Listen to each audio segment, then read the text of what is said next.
Have you ever sat alone in a quiet room and wondered why people slowly disappeared from your life? Not because you pushed them away, not because you failed them, but because somehow they just faded. Many people believe loneliness is a punishment, that it's proof something went wrong, that if God truly cared, the silence wouldn't be this loud. But what if loneliness isn't rejection at all? What if it's preparation? Nothing fancy.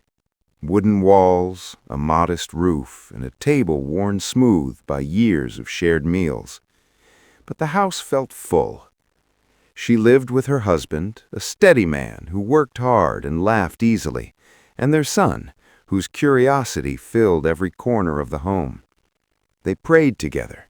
They ate together. They dreamed small, honest dreams. She often thanked God, not for abundance, not for luxury, but for enough. Enough love, enough peace, enough purpose. At the time, she didn't know she was living in the loudest season of her life. And then, without warning, everything began to change.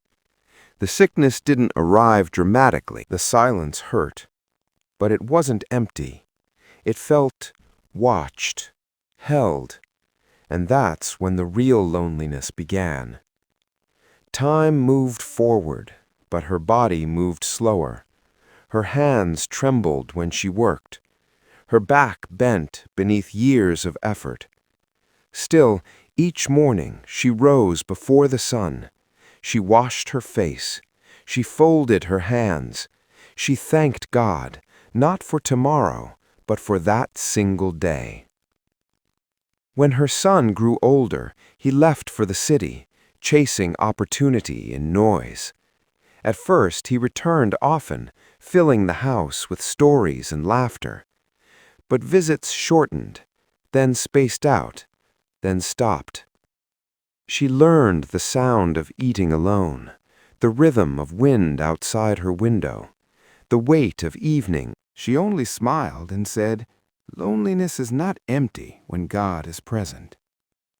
But not everyone understood that truth, especially her son. When he returned one summer, he saw his mother thinner, slower, still serving others with the same quiet devotion. It unsettled him. To him, loneliness meant failure. A full life was measured by crowds, by movement, by noise. One evening, he finally spoke. "Why do you work so hard?" he asked. "People will forget you. You should rest." She looked at him with soft eyes. "My son," she said, "God has not forgotten me, and as long as I can give love, I am not alone." He didn't understand. That night, a poor traveler came asking for food. Without hesitation, she welcomed him. Before leaving, the man blessed her and said, "May God return your kindness when your strength is gone." Her son heard the words, but their meaning hadn't reached him yet, and it wouldn't until much later. As the seasons passed, her strength slowly faded. Her steps shortened, her nights grew longer. Some evenings loneliness returned with force, and tears fell freely.